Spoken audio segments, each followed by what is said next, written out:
Welcome to the Same Day Podcast, where we discuss driving incremental business growth and other topics related to real estate, property management, and entrepreneurship. Now to the show at hand. Matt Zalk here. I'm the host of the Same Day Podcast, where I connect with top business experts and real estate leaders. Past guests include Devin Howland talking about economic development in Fayetteville, Jonathan Schmidt of the Keyrenter team talking about property owners' frequently asked questions, and Kevin Evans of Liberty Air Services talking about HVAC systems, how they work, how they should work, and why they're so darn complicated. Today's episode is brought to you by Chris Lyle State Farm. Chris Lyle State Farm helps you protect your most precious assets and investments, whether it's your home and auto, investment rental properties, or valuables. Call Chris Lyle State Farm for a quick and painless phone call to potentially save you double digits on all of your insurance needs. Visit diallyle.com. That's DIALLILE, or call his office at 918-878-7771. Today's episode is also brought to you by Keyrenter Property Management. At Keyrenter Property Management, we are a full-service property management company helping our clients buy, renovate, and operate real estate assets.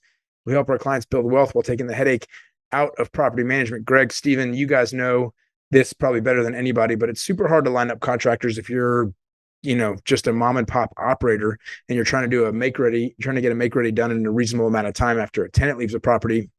Contractors are busy. The work seems to drag on forever, and all that leads to lost rental income. At Keyrenter, we line up our dedicated vendors so that turns can happen super quickly and we get more money back into the pockets of our owners. That's why no matter what rentals you have, single family homes, condos, townhomes, apartments, we have the management solutions you need. Go to KeyrenterPMC.com or info@KeyrenterPMC.com. Boys, we've known you for a long time, so I want to send a shout out to AA Milne and Lanier Middle School for putting us together back in the day.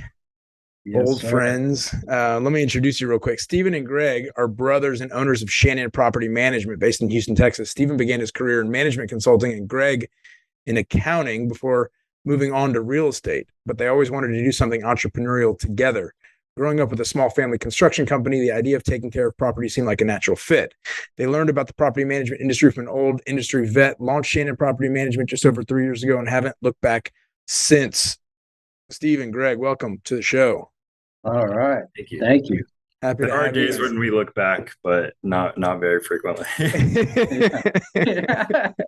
There's pain in this business. Definitely. I want to talk about some of that. First year, we were definitely looking back. We were kind of there's so much. So I want to talk about what you're doing now, but I also want to talk about how you got started. I mean, tell me a little bit about Steven, you were working at CASCO for a period too. Let's talk about how you guys came together and started the property management business. What were we doing before, and what was the impetus? So I think it kind of was a bit of an organic process for us. We both kind of took divergent career paths to start things off on our careers, but we kind of developed complementary skill sets that both just happened to fit really well with being running a property management company. So we both grew up. Our father had a small construction company that he ran with his brother. So we grew up just, working summers, with a hammer, just kind of in that environment of construction. So learn the lingo, learn how to, do some basic things with our hands. Right. And so got that experience. I spent probably more time in that field. I did it, really like through college during summers. After college, I worked with them, ended up wanting to branch off and do my own thing. And, worked in management consulting for several years. Also spent a couple of years in Mexico teaching English, where I learned some Spanish, which also ended up being a pretty good skill set for maintenance. I kind of developed that skill set. Greg, maybe you can talk about yours, and then we can tell how we joined forces. Yeah. We both, studied business at University of Texas in Austin, and both worked in the corporate America world for a bit. I did accounting at KPMG. Steven was doing some consulting before CASCO in San Francisco. And, we've always been super close and always wanted to do our own thing and start our own business. And as Jack Black said, stick it to the man and kind of switch career paths. And then, eventually we decided to do so. But growing up, I mean, Steven, when we were kids, your dad always had these wild stories about, or actually, I think you had wild stories about things that were going on job sites. I mean, industrial construction. I mean, big jobs. And there are always these funny stories. I'd love to hear one funny story from your childhood of like the craziness of the stories. But I think it's worth setting the picture that these are like industrial jobs, big projects. Crews can be tough. These are guys that are working for probably at the time $12, $15, $20 an hour. And it's a world that primes you for property management for sure, because you know the ins and outs of buildings. But also, I want to hear about some of the fun stories when you were a kid. Oh man, I don't know. I'm worried about how much I should divulge here. But I mean, I could just, because it was an industrial construction company. He wasn't working on houses. The complete opposite, metal buildings and things. Obviously, we're putting in bathrooms, and there's complementary components to all different types of buildings. But so I think one of the most wild times was it was just a small building. It was a compressor station or something in the country outside of Bossier City, Louisiana. So it was me and two guys. It was going to be like a 2-month project over the summer to like basically the three. I think we were doing mostly the build out. So the shell was there, and we were going to be putting in the sheetrock and doing all the things. So, and we were going to just be pretty much living out there. So anyway, just these guys, I think they knew I was the owner's son, and instead of like putting on their best behavior, I think they wanted to just show me how wild they could get. One of the guys had a beard down to his belly button and had legitimately previously been in the Banditos biker gang. Another guy was, similar. And it was just, every night we were just partying crazy. But we would get up at 6 in the morning and work our tail off from 7 to 6:30, or something like that. But then after work, it was just like hitting. There's casinos in Louisiana. I was like, oh my God, these guys are nuts. It's a rough and tumble cruise. Just like that. You got some wild man workers, but they were good. I mean, these guys, they were skilled. I mean, they were really, and they worked their butt off during the day, but they let was it like payday would come and they would allocate a little bit of cash every day to buy the booze? Experience. These are the normal days. Paydays were the casino days. And let's just say one day, the day after payday, one of the guys named to be withheld ended up coming home at about 4 in the morning with he lost like 800, his full paycheck, and he locked himself out of his room in his boxers. It was cold in the morning. He couldn't get back in, and anyway, it was really. Oh my God! Yeah. Even in high school, I don't know what was a tougher picture that you had of yourself. Was either your high school football picture, or your boots and blue jeans and white shirt and the cigarette in the ear, trying to be a tough construction worker. Yeah. Okay, so you move away. What attracted you, having done all this construction work with CASCO? What attracted you to property management ultimately? Yeah, I knew I always wanted to work generally in the construction field, and I think what attracted me and what I think me and Greg, when we started kind of kicking it around, is the recurring revenue component of it compared to construction, which is completely project based and can be really feast or famine. Right. And so our dad would get a great job, and then it would be awesome for a while, and then he don't get me wrong, he always did actually great, and we always had more than plenty. But there was it's going, it's got a big project, and then you got to get the next project. And the steadiness that can be part of property management was just, it has a construction aspect, but it's maintenance. So it's consistent. And so that was like a nice fit. So you guys kicked off what, 2018? Yeah, July 4th, 2019. Beautiful. And at this point, how many properties are you managing? Right now, about 450. Got it. Mostly single family houses. And what was your path? What was your path like from 0 to 100? I mean, do you remember your first door? I don't remember our first door. Maybe I have to think back. Maybe I do remember first door, Bruce Miller. Yeah. No, we still have. I think was our. Yeah. So what was it like getting your first 100 doors, and then from your path, of from 100 to 450 where you are now. I want to dive into that, but tell me about the first 100 doors. And for people that are considering starting a property management business who also love the potential for recurring revenue, what experience can you share about getting your first 100 doors under management that can be useful to somebody else? Yeah, I mean, at first, I think you can't afford to say no. I mean, you just say yes to everything that comes your way. I mean, I remember me and Steven sitting in a living room of a woman who was the president of the HOA. It was like a 10-unit HOA. And she was telling us, yeah, there's a fire caused by this neighbor, and this owner wants to sue that neighbor. And we were like, yeah, we can take it on. Yeah, sure. Yeah, no problem. She personally wouldn't leave her door without putting her record on her phone to record in case anyone came to accost her. And we were like, yeah, okay, we'll send you a quote soon. Like now we wouldn't never. I mean, both me and Greg are in her living room on like a Wednesday at like 8 p.m. I mean, we wouldn't even take her phone call. I mean, it's just like not. We just have. Do you still manage that or no? Want to do. No, and we only manage 2 HOAs actually. Mostly single family. Yeah. Okay. But so early on, you basically need to take anything because you need the revenue. You need to be able to like hire people that can help with. If you have no doors, if you have very few doors, it's really hard to hire to mean something to the vendors that are ultimately going to be doing the work. Right. So you can't get better pricing and you can't do all this. You can't get them to even respond to you if you don't have enough work for them. Right. Ultimately, you have to mean something to them so that you can actually service your clients really well. So that was the first little bit. And then, as you grew through that HOA and other things. I mean, what else did you experience in your first 100 doors? You guys were joking earlier about, looking back often, questioning whether you made the right decision when you first started. But what else, can you share experience wise in that first 100 door phase? As far as difficult circumstances, I mean, we had a couple, we took on some Class D multifamily units, like 30, like that's tough. 3 12 to 15 unit buildings that were owned by the same owners in Beaumont, which is like an hour and a half outside. It was, that's too far. We wouldn't take that now, both asset type or distance. But that was a grind. That really took. So just that I think that was a good example of just we will take anything, and we really would. And I was driving up to Beaumont all the time. There's an hour and a half there and back with no traffic. So just the days I would go out to Beaumont was pretty full days. And was there any positive that came out of that?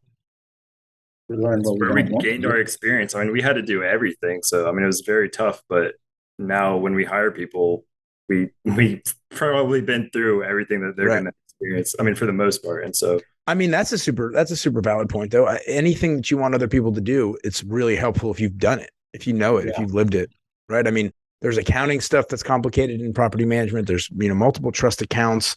And there's money that moves back and forth. And, Appfolio, if somebody goes to CVS and pays their security deposit and their rent on through a barcode at CVS, you ultimately have to move money back and forth between trust accounts. If you don't know how to do that, you don't know how to show somebody else how to do that. Hopefully there's not that many people looking at that, not looking, but rather moving money between stuff in the bank accounts. But, those are little examples of things that hopefully you've done before you build out a playbook and assign that to somebody else to do. Good point. Yeah, I mean that first year, those first 100 doors, it was me, Greg, and we did have an administrative assistant remote, but it was the three of us, and it was really like the three musketeers. I mean, we just did every single thing. We were doing the inspections, we were, knocking on doors to collect rent, or putting, notices on doors, and moving code boxes. Just every single alarm goes off, we're going off to change the alarm, and but at that point, we didn't. We had to do the operations and then also do the sales. And so we always kind of just knew there was going to be a light at the end of the tunnel. Like, okay, let's keep doing operations and the sales and get it up to, once we get to a certain volume, a certain scale, we can start getting some support team members. We didn't want to always be, operate like physical operators necessarily. Did you have a number of doors in mind when you thought you'd be able to start scaling the staff on your team, or was it just like, we'll figure that part out when it comes? Kind of just looking at the monthly revenue and just basing it off that. What can you afford? Yeah. So getting to 450 doors, I mean, what did you see operationally, structurally, and what were the differences, and how did you kind of make those incremental changes over time?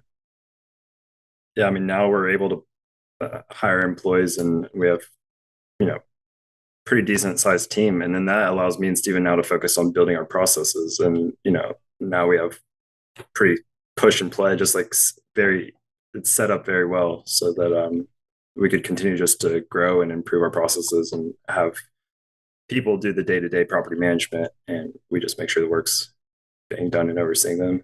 Yeah. Talk about EOS. Sorry, it's Steven. Yeah. I was just going to say, and it's allowed, there's more and more specialization that can happen. And, which I think just ultimately improves our service. So we talk about it. I mean, it's interesting. It's like the bigger we get and the more scale we have, we feel like our service is just going to continue to improve, which in some ways seems almost counterintuitive. Right. Obviously, you don't want to overrun your capabilities at any given time. But if you're planning for it, and which we think we are doing, we're hiring. We're trying to hire. That's a big lesson. We also learned try to hire pretty far ahead of time, even though that's going to kind of hurt your margin there for a little bit, or even the beginning of this year, actually for a while. I mean, we were basically just breaking even. We just hired several people at the beginning of this year, and it was just like, okay, this is what it is. We built it back up now, but it was like we just got to get ahead of this thing because we had experienced. Okay, at the beginning we hit 100 doors or whatever scale we got to. We got to hire people. Then all of a sudden it was like, okay, we got to hire like several people fast, and we actually should have hired them like a few months ago, and that was just not a good position to be in. I don't think it's probably not the last time we'll be in that position, but what we're trying to do is be more proactive, and even just knowing that it's going to eat away at our margins for a few months, but it'll give us the service we need to continue to have a good reputation and to continue to feed sales. So we just look at it more holistically and try to hire ahead of time. Yeah, you definitely have to hire ahead of the curve. I mean, if people expect a certain level of service and all of a sudden for one reason or another, they're not given that, then you've got a leaky bucket and you're bringing people on, you're bringing doors on, clients on, and you can't service them the way they want. All of a sudden they leave and they find somebody else. So you've got to be hiring ahead of the curve for two reasons. One is like your business is growing, but two, it takes so long to train somebody before you're willing to trust them and give them doors. And then in addition to that, you also need redundancy. And people are entitled to vacation. They shouldn't be harassed their entire vacation by client needs and tenant needs and whatever else. So it's like you need to be able to farm out. If somebody is managing 150 properties, you need to be able to farm that out among 5 people and give each of them 30 properties that they're managing their own doors plus 30 in this ancillary in this vacation period. And if you don't have that redundancy, somebody leaves, all of a sudden it falls back on you, and you were in the middle of building processes, or you might have been on vacation too, or whatever. And all of a sudden you're this huge burden as the entrepreneur, as the founder of the business, like falls back on you. That feels awful. That's the kind of day when you're like, man, I've built this thing. Feels like a house of cards that could come crumbling down at any moment. Now I've got to step back into a significant operations role. And how do I find that? Or how do I figure out where this was when so-and-so walked out the door? Right. I mean, that's a stressful period. So if you can hire ahead of that and you can create redundancy such that, somebody can always be walking out the door and you're still okay, that's good. Because property management, fundamentally, it's a high stress business, right? I mean, you're dealing with a lot of moving parts. Owners, you might crush it for an owner for a decade, and then you put the wrong bill for a utility on an account and they, fire you. That's just egregious. They think you're stealing. It's like, well, I have 5 addresses that start with 4135. Sorry, we put it on 35th instead of 36th place. That's the wrong spot. Yeah. I agree, but like it wasn't intentional. People, some of our clients have incredibly high expectations. They have no remorse for, they have no ability to accept that, we're human and we make mistakes. So it can be high stress for sure. How did EOS play? Let's talk about EOS for a second, what you guys have done, where you are in the process of implementing, or if you've already implemented, what you're working on, and how that helps you guys frame the business and think about kind of org structure and changes and next stages of growth. Yeah, cool. Greg, feel free to chime in. But yeah, we're like, I guess coming up on a year of it. So we're not like, we're kind of still feeling it out and feeling out how to set rocks and achieve those. I think about New Year. What's a rock for people that don't know EOS? Okay, yeah. So it's a rock is a 90-day goal, and kind of more of a strategic or just kind of a bigger picture goal that you want to work towards. Not something. And the idea in EOS is like you can only see 90 days in advance. If you set goals 180 days in advance, it stops you from being able to actually work towards them because they're probably too big and they're probably too far out. So 90 days is like the EOS framework, quarterly basis. These are big accomplishments that you want to make in the coming quarter, right? So, okay, cool. So you guys are setting your rocks, figuring that out, and then doing level 10 meetings. Yeah, weekly meetings. We got Greg and I in our we have a portfolio manager who kind of oversees the property managers, and he manages some of our commercial. We have some commercial like office warehouse things that can be a little bit more complicated. So he directly manages those and then oversees the property managers. And so he's on our level 10 meetings. And yeah, it's 90 minutes a week. The three of us get together, and the book Traction is where the EOS system is really laid out, and it's there's a lot of benefits to it, but I think just overall it gives you a structure of how to operate your business, how to think, and then there's specific structures for how to operate your meetings, and structures for how to think about your metrics and how to track them and how often to track them. So it's literally called the entrepreneur's operating system, and unless you started another high growth company that's been really successful recently, like it helps to put some structure on there, and or else you're just going to be kind of groping and not really tracking the right directions. And in terms of employees, I mean, the core values, I mean, we hire and fire based on we've come up with 4 core values that I think our employees are very sick of us talking about our core drill. That's your role though. In their head. Yeah, it's exactly. And I mean, for us, EOS is great. The meeting cadence is awesome. I know that every Tuesday we're going to have our meeting in the afternoon, and I can, if there's stuff that's happening in the week and I find that we need to go deeper in a specific subject, we'll kick it to our level 10, and we've got an IDS list. And what does IDS stand? Identify, discuss, solve. A list of things that we just need to address in the business. And sometimes I might put something on and we kick it for a few weeks. We're going to address the most pressing things first in that list. But I know that we've always got our top brass in that meeting. We're going to meet every week, so we're all on the same page. We're rowing in the same direction, so to speak. We have a space and a time that we can solve these critical issues that are happening in the business. And then again, the quarterly and then annual planning meeting those are great, so that we again kind of come back together out of the office and have the ability to focus on where we're going as an organization, because you can get property management. I said it before. There's so many moving parts, right? It's utilities, it's make readies, it's leasing, it's, owner payables. There's so many things. Each of those buckets have, 100 subtasks, right? And making sure that you're doing the right thing so that your owners are that their investments are protected, that they're gaining value, that they're cash flow positive, et cetera. But there's so many moving parts. And I think the EOS structure, the level 10, the quarterly and the annual meetings are all great, just to make sure that you're always, moving in the same direction. You have a unified front for, talking to employees about what's going on, because your employees fundamentally want to know that you guys are all aligned. They want to know that you've got a plan. They want to know that there's, growth opportunity for them, but also that there's, that there's an organization that's healthy here, that they're part of a bigger picture, and that they're going to continue to be paid and make more money over time, et cetera. So all that stuff makes them feel comfortable as well. Who's doing your, who are you working with for EOS implementation? We have a business coach, Phil Mazer, in Alabama. He's worked with, multiple companies, and we meet with him quarterly. And what does he do? How does he structure the meetings that you guys have with him, and what all does he do for you? Yeah, we have every quarter we have a full day long, 1 day meeting. Wow. And he actually is it's a reasonably priced, because he actually does it in groups with other property management companies. So we usually meet with like 3 or 4 other property management companies. What markets are they in? Chicago, and one's in California, and I think one in Florida. Okay, so they're not non-competing markets. And what you guys? So it's not like you're doing your quarterly meeting with Phil. You're just you have 1 day to kind of discuss what plan or what is it? Well, Phil's like he guides us through it, and then we take we go into breakout rooms and discuss, and then come back and kind of go over it. And, so you actually do your quarterly planning meeting with him, with other property management companies. It's just, hey, this is the structure that you should be using. Go do it and come back, and we'll discuss and see if there's any. Yeah, exactly. And it's kind of cool because we get to hear, what other companies are doing, and we all kind of support each other. So. And what size do you guys talk to those other companies in between? And you chat with them and ask best practice, or do some sort of mastermind? Occasionally, he also does monthly check-ins. So We have monthly check. Yeah. What size are those other property management companies? In California, you can manage like 10 properties and really make a good living. similar size to us, actually, all of them. Cool.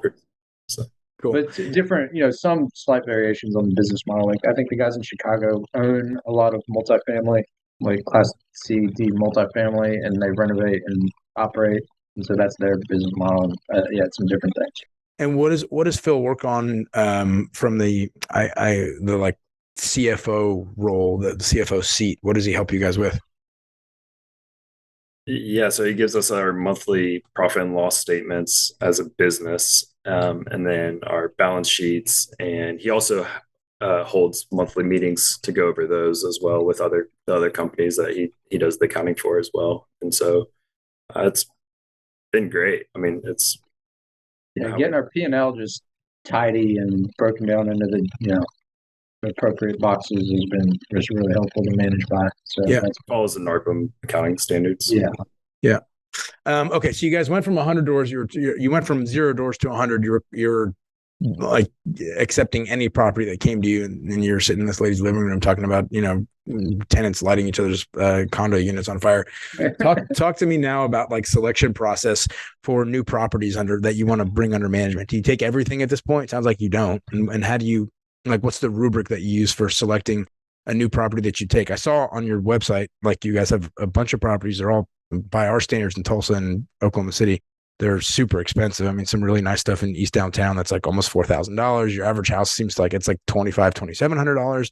I mean, you obviously are taking on nicer stuff. I didn't scroll through everything and see the Class C multifamily that you have on there, but and I didn't see any. So, talk about what you're doing to make sure that you're bringing on top quality properties. And actually, I'd love to understand like why not stick with Class C multifamily? Yeah. Why not crappy properties that need a lot of maintenance and whatever else? And why move away from that in the first place? Yeah. Well, I mean, I think a couple of things. One, just being where we are in Houston is a big city, and there's a lot of opportunity in different submarkets and asset types, and there just is an opportunity in this asset type. There's a lot. What do you mean this asset type? Kind of the Class A single family. Yeah. If that's even a visual term, but like I think there's almost more competition in Houston in the more investment grade 150,000. There's just several property management companies that seem to be competing purely on price. Mm-hmm. And targeting investors as their clientele. And for our first 100, we were taking on everything. We were going to go up against those guys. And we would get a nice condo, and we would get a lower end property, and we just gravitated towards we found it easier and less labor intensive working with the higher end properties, and kind of the problems that we were encountering were they're different. I mean, they can be different types of problems. There still are the same. There still are issues dealing with these. In some ways, the residents are higher touch. Sure. In some ways, lower touch in different ways. So, but we just gravitated towards it. It felt natural for us, and there is opportunity. So that's kind of where we get. And then the last thing is we got a salesperson who is very very concerned about the neighborhoods we're working in, who happens to be our mom. Love that.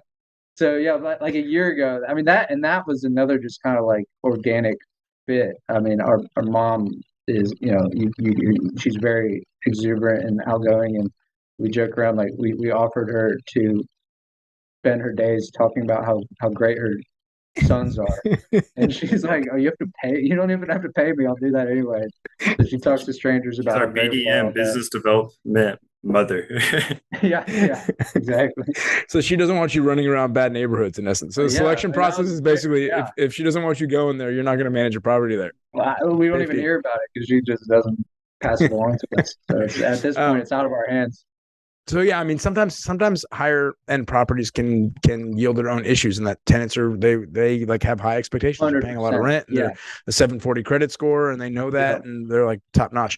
Who are the people that are buying houses that rent for $3,000? I mean, are these typical investors that are coming into Houston and just deploying capital, or are they were they, working in the medical center? They have now moved to the Cleveland Clinic, and they just like the asset class and don't want to sell. I think it's probably, what do you think, Greg? I would say probably 50-50-ish. I mean, like, because we get, or I don't know, we get a lot of what we call accidental landlords. Is just the latter. They had a house, now they got their third kid, they got to move to the suburbs, and they got their nice place in the city that, okay, we'll just lease that out. We get a lot of that. And then we get a lot of, California, New York folks who are investing, but they're they're just investing in the Houston market. They have family here, some connection to Houston. Being such an international city, I mean, we have a lot of people that, they'll probably move back into their house in a couple of years, but they're going to Australia to go work in the oil fields or, like that. What's the difference? And what do you see in terms of operating both of those properties? What's the difference between somebody that, may eventually move back into their house, or they were living there and they love the house and they're moving out, versus, a pure investor play, somebody that's in New York that's just deploying capital?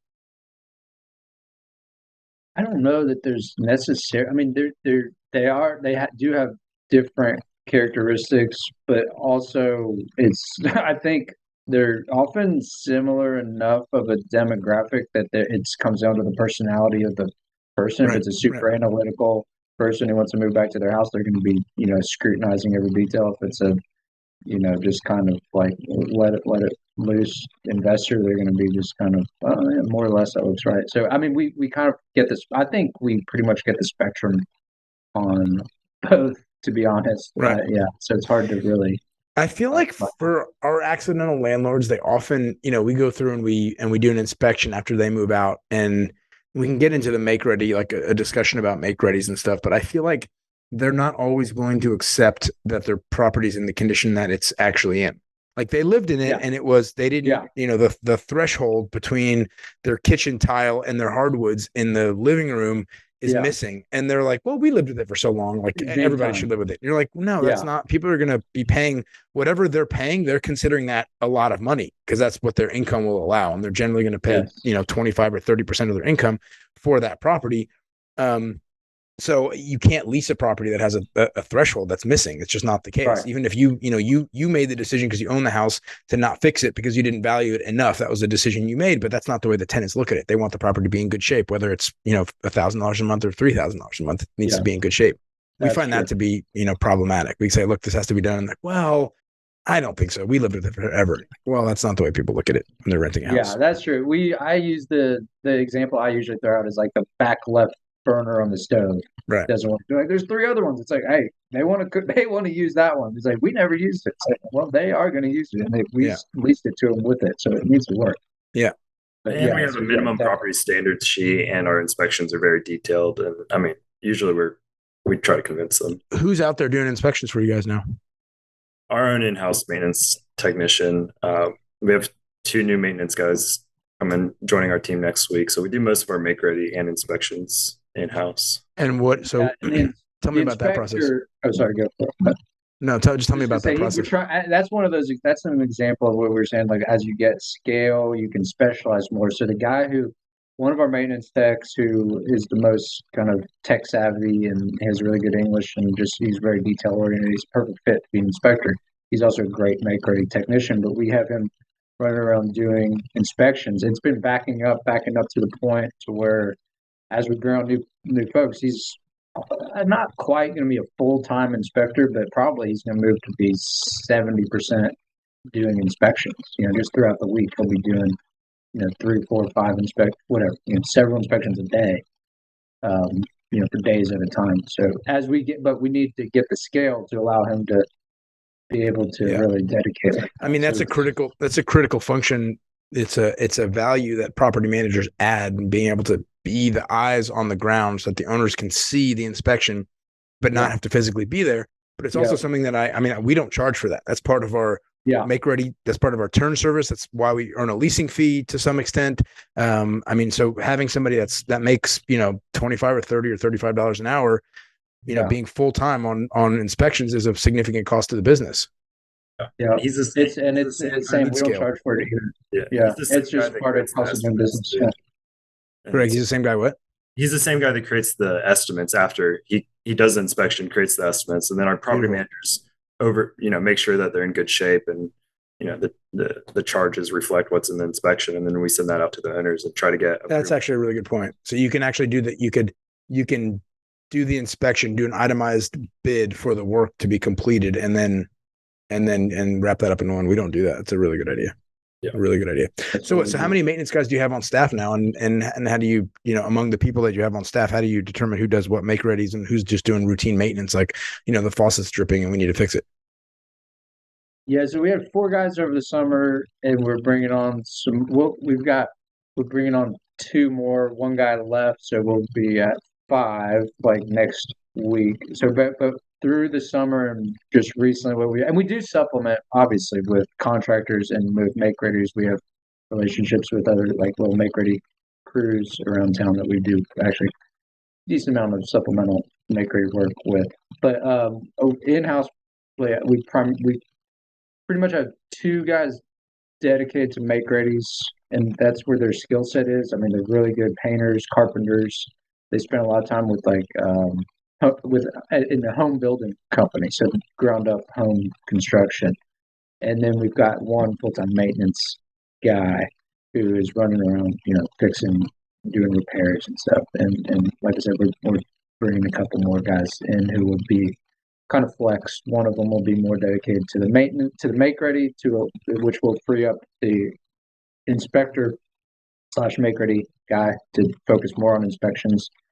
And then 1 guy will be kind of flex between make ready and maintenance. One place where we sometimes have trouble is, revisiting work after it's been done. And on the one hand, we expect that our team, like the guys on staff, are doing work that does not need to be monitored, that they're doing high quality work all the time.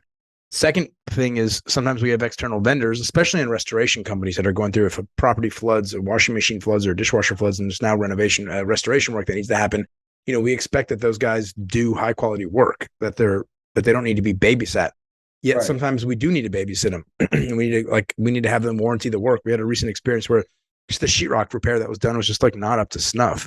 And we struggle because, on the one hand, they are our vendors that we're sending out, and we have to then, tell them, hey, this was, bad work. It needs to be redone. But oftentimes we also have owners that in making a property ready to hand over to us, they for an example, we had an owner recently that said, we've got windows. We were leasing the property, but they wanted new windows put in. So they had windows put in, and they were like, hey, can you guys go through and make sure that they did a good job on the window thing, on the install of the windows? And it's like, well, I don't necessarily have capacity to go out and monitor their work and make sure that they cleaned up after themselves. That's a company that you hired, and based on their reputation, you should know that they're going to leave the property in good shape or not. Read the reviews and check out the work that they've done. And frankly, if we didn't deploy them and we don't know them, are we responsible for overseeing their work, especially if they're in Beaumont in your case, and it's an hour and a half away? Maybe you don't take properties there anymore, but Houston's a huge geography. So is Oklahoma City. It's like, how do we go out and make a special trip to ensure that the work was done right? It's kind of an unfair burden that's placed on the property manager, yet expectations are unclear. I mean, have you guys run into situations like that? And what do you do? Yeah, definitely. One thing we're starting to implement, and we call it a sparkle inspection. It's a little bit tough to do because as you said, Houston's so spread out. But before the resident moves in, so we've already leased it, have one of our property managers just go by and visit the property and make sure all the light bulbs are on.